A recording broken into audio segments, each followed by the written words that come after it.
babu damun sararin na waiwaya, ya taɓa min raina ki tausaya, ya kamata ki kwantar da hankali na, ya kike harara masoyiya haba.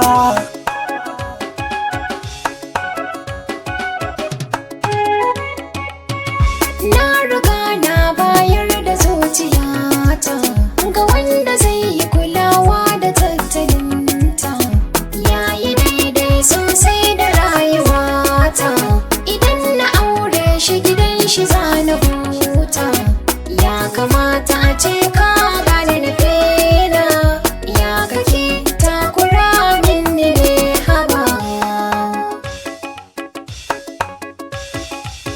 So ya ja mini ba laifi na bane, yana iya mai da babba ya zama kankani, ya kamata ki gane ni mai san ki ne, ki tallafa mini kan raina ya kone, masoyiya farin ciki na, komai kike so ni ba zan ki maki ba.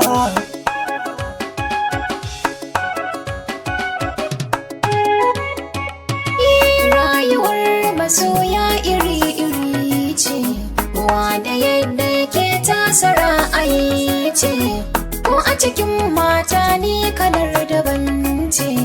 Na yi nisa da sanin ka kayi kankani, ni ba zan yi soyayya da kai ba. Ya kamata ki gane yadda so yake, ba ruwansa da babba ko kankani kake, da zaran ya shiga ma wuyan fita yake, raɗaɗinsa a zuciya da zafi yake, tausaya ki ba wa zuciya raba.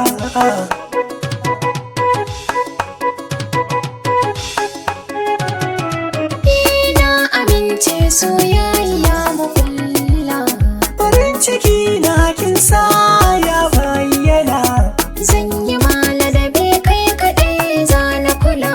masoyiya farin ciki na, Jarumi na ne ta kace sahiba. ya a farko kika so ki bani wahala, Na yi ma